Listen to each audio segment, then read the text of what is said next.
Oh my. Oh my. Oh my. Look at all that effort we put in. It's happening. Man, we're one step We're closer on to the success. Yeah, we are.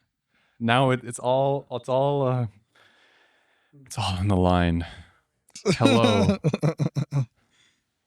So how do we want to intro this? Well, we can start by saying hello to the camera. Hi. Like Great. this? So my name is Sean. I'm from the concept art industry, So and forced. I'm here to talk about art stuff. And this is my friend. I think we should make it sound more natural, like just like we're like just like sitting in Discord. This is my friend. Give me a second. Sorry. No worries. No worries.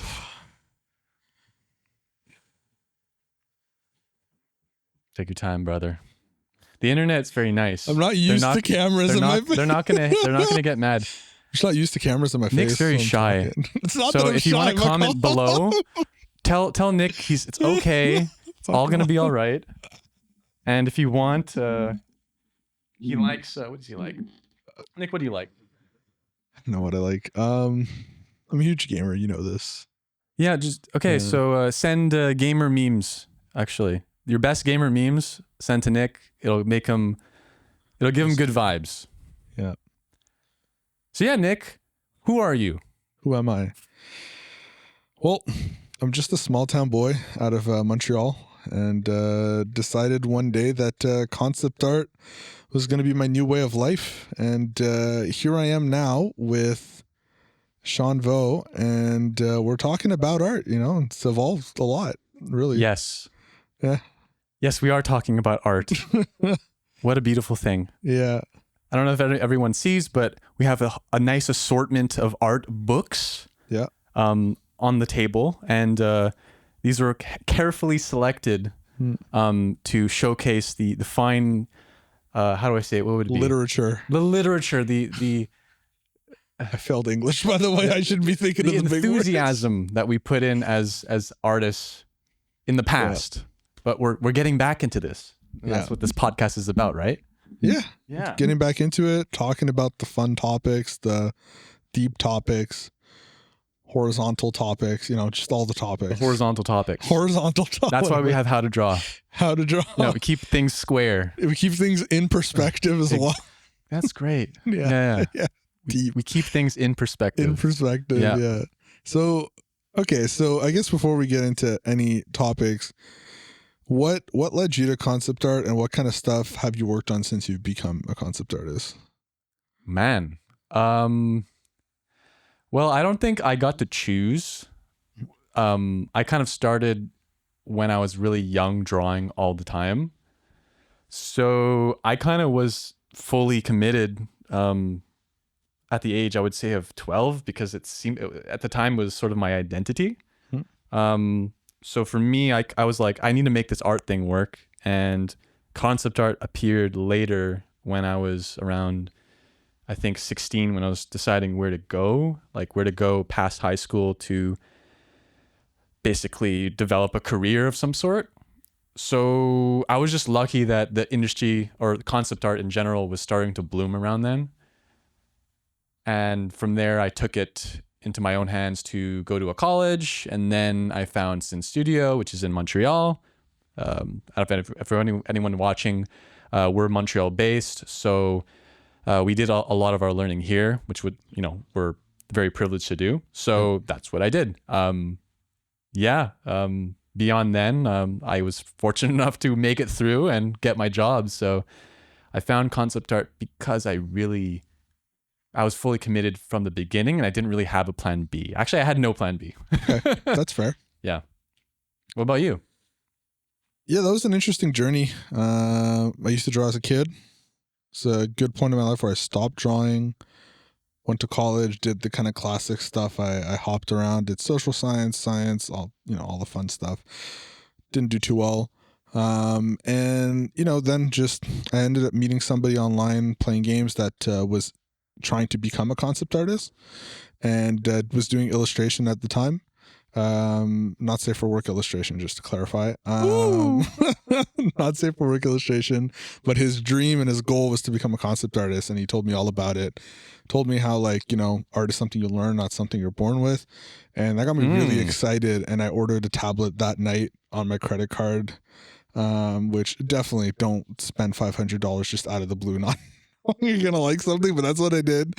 And I got myself the Wacom Intuos Pro medium tablet, and I never really looked back. Went to Sin Studio, and we met through a mutual friend in Sin Studio, and and then here we are, many years later. Many moons. Yeah, many moons. Wow, later. So many moons. Yeah.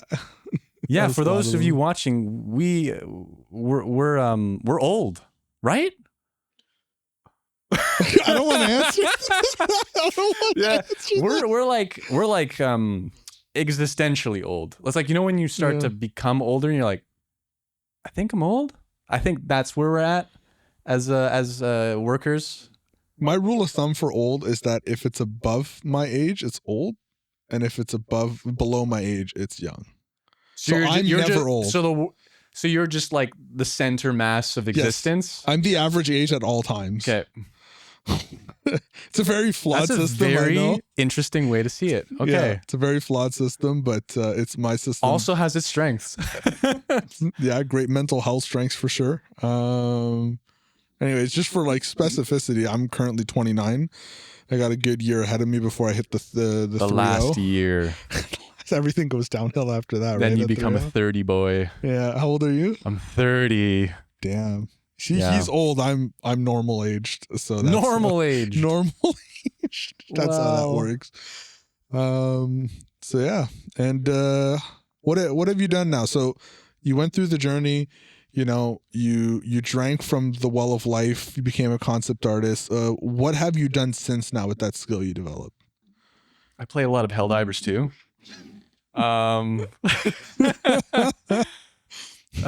Great use of concept art. To be honest, it is half true for sure. There's a lot of Helldivers too. Since then, since school, you said, right? Yeah, since you became a concept artist, like what kind of projects, like what is your kind of, I guess, stuff you've worked on, and just so people can know a little bit about you and the kind of projects you've been on. Sure thing. On my end, I've worked on the Batman, which was the first gig I sort of got back when I left Sin Studio.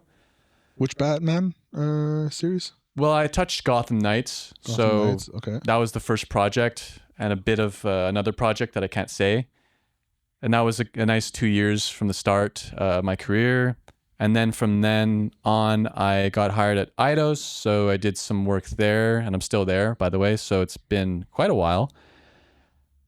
Been working on the Avengers. That's what I got hired there for. And then I went to work on Guardians of the Galaxy, which was great experience on both projects, actually. And also at the time I was doing a bit of freelance. So I was kind of dipping my toes into different projects. At the time, I got to work on Castlevania, which is really awesome. More illustrative work for that, right? Yeah, exactly. There's a lot of backgrounds and stuff like that. Have you done any other kind of illustrative work as well? Yeah, exactly. Later on, pretty recently, actually, maybe 3 years ago, Magic contacted me.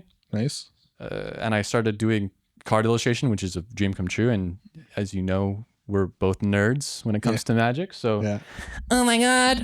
But yeah, it's been really great. Sorry if there's mic sounds. Right now, this mic stand is horrible. So it keeps falling. So we'll fix that. Yeah. But yeah, it's been pretty good. Right now, I'm on an unannounced project. I can't wait to, fingers crossed. Yeah, fingers crossed. Hopefully it releases. Yeah. That's just how things are to you listening when it comes to projects. If you're curious about the industry, it really is a fingers crossed kind of things, because some things don't make it to the surface of the water. I don't know how to put it.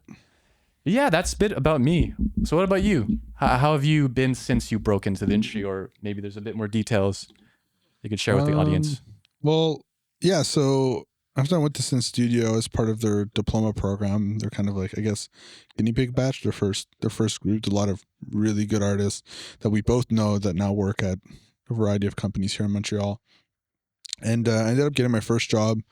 Met somebody at Sin Studio, not one of my classmates, but somebody through some of the events they would host, Gathering of Masters, a guy by the name of Loic. And I got my first job at Moment Factory, where he was my art director. He's super, super nice guy. And and it wasn't, I wasn't working on games at the time. Moment Factory does stuff like more shows, like concerts, theme parks, airport displays, light shows, that kind of stuff. And that was really different because you had to really tackle a lot of things that just, you didn't have your square canvas. You had to deal with a lot of kind of like different kinds of shaped displays, which was really cool and interesting. And then after I did a few months there, got contacted by Beanox, support studio for Activision, and I got to work on one of my favorite games growing up, Call of Duty. And that was a ton of fun. So that was a pretty much a dream come true to be able to work on something that I grew up playing a ton as a kid. And I got to work on Black Ops 4 was the first one I worked on. I worked on the Warzone from Modern Warfare. And I then also got to work on 2 other games at Beanox, which was the Tony Hawk remake. And I got to work on Crash Team Racing, which was actually surprisingly probably my favorite project I worked on. Even though it's not the kind of game I play, it ended up loving what I did on it. So... And now everything currently, unfortunately, that I'm working on is either canned or cannot talk about it. Rip. So that's just the way the cookie crumbles sometimes. It crumbles a lot. Yeah. So man, this mic, guys. I'm so sorry if you're hearing sounds right now, but I'm constantly adjusting it. Sorry, Nick. What were you saying? No, I think that's pretty much it. I think that's where I'm currently at right now. NDA. NDA. The big old NDA. Nick does art. Nick does art. Yeah, that's it. Yeah. For anybody who doesn't know, NDA stands for non-disclosure agreement. Whether you visit a studio because of an interview, whether you visit it through a school and you're just there to kind of see what it's like at a video game studio, or when you're working there, you have to sign one of these. It means you're not going to talk about the project you're working on. These are really, really important, especially in a small industry where everybody knows each other. So it's something to not take lightly when it comes to stuff like that. Definitely read your NDA. Yeah. Definitely don't do the things it says you shouldn't do on it. Yeah. Good rule of thumb. General rule to go by. Don't do what your NDA tells you not to do. So yeah. Word. Yeah. Yes. Awesome.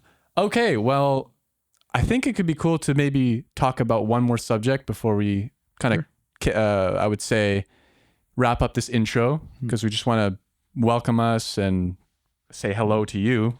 This is very new to us. What do you, Nick, want to, this is also for me, but what do you want to bring to the YouTube land, the podcast land with this podcast? There's a lot of concept art stuff out there. We were the ones who benefited from a lot of this content that has really helped us grow and have new insights, all that kind of stuff. What do you want to do? Start with you. That's a good question. I definitely think it'd be nice to find an in between. I think concept art, as much as it's widened up a lot, it's still a very big place of mystery. It's something that people still don't know, and we've all heard the lines, whether it's family members or just people in every day, and it's like, oh, you do graphic design, and it's like, oh no, I don't do graphic design, I do concept art, and people are like, oh, what's that? And so it's still not something that people know about, and it'd be kind of cool to not only be able to reach people who do concept art and want to aspire to be concept artists, but also be able to bring a little bit more knowledge about what concept art is to people who maybe just like to do art for fun or just like games and other things. Awesome. Yeah. What about you? Yeah, I'm super similar on that. I feel like over time, maybe this is a new thing, but the podcasts that we listened to back then, although they're really useful, it's always great to see what's in our minds, at least now, and how concept art feels in 2024 and on.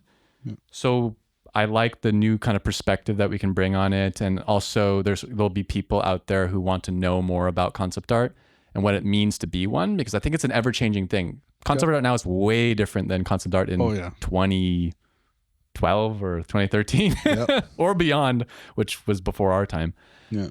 I would like to expand on that. I want to bring a bit more of the humanity aspect of being a concept artist, because I feel like there's more There's more of an internal experience that we go through that's very, very particular to artists in general. And a lot of the stuff I've listened to, and not, not all of it. Of course, there's different flavors, but I hear a lot of the surface level experience of being a concept artist, which is great. But at the same time, I think there's a deeper world that can be explored when it comes to concept art and being an artist, that we could do, and hopefully, bring a bit more light to those aspects. And these things could be things from, the struggles, maybe it's mental health related. It could be what it takes. Maybe, I was very anxious when I was very young. I still am, but working in an industry where it's like talking to people and being more social. And of course, Nick, you're becoming a leader. You're doing more lead work at work. I was not this person when I was younger. Like I got into this thing because I was like, I like art. I like to be in my little corner. I like to draw and paint. So this is like a really cool way to explore those things too.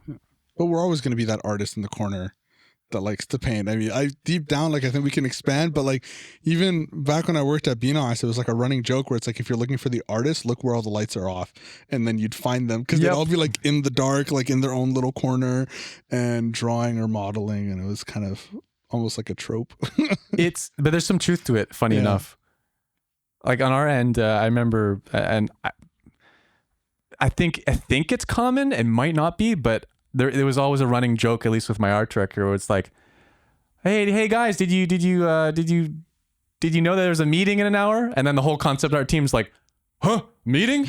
And it's just like, and the joke was like, concept artist, and then the eye roll, cheesy whatever music plays. But yeah, there is something weird about how immersive being a concept artist is, and I don't know if it's like what's the saying? It's what's that? Sure what's the that? saying in. The saying. It's not a flaw, but it's a quirk. Oh my god, I can't believe I'm blanking. It's such a common saying. It's not a feature, flaw. not a blah blah blah. It's a feature, not a blah blah blah. It's a feature. I like that. Anyway, I like that. It's a feature. It's not a blah blah. There you go. It's a feature. Not a blah. It's like not a defect. It's a feature. Exactly. Yeah. It's something like that. Yeah. Sorry, someone's gonna comment, be like, yeah, it's this, and then I'll be like, oh yeah, the thing I've heard 100 times. Yep. So it might just be a feature. I don't know. I have met many concept artists who are very, let's say, on the ball, and they don't have this like troll in the cave vibe, which a lot of concept artists I meet have. Not completely, but we have this very introspective nature, and we're very sensitive people on average. But maybe that's just me. I don't know. Yeah. I think it's a nice, there's a world where we can all find an in-between where it's like, we're still the troll, but we're a troll that's on time. Yes. A troll with a suit. Yeah. A troll. Yeah. Troll with the suit. Troll the suit. Yeah. New art challenge. Troll the suit. Let's do it. Yeah, it's going to be an art challenge to draw. Yeah. That's a good cue, actually. On that note, we will wrap it up. Thanks for tuning into the podcast, and thank you for being part of this number 1. So we'll see you soon. Yep. Bye-bye. Bye. I think that's my new mic. I was like, who the hell is... Time to test out the new mic?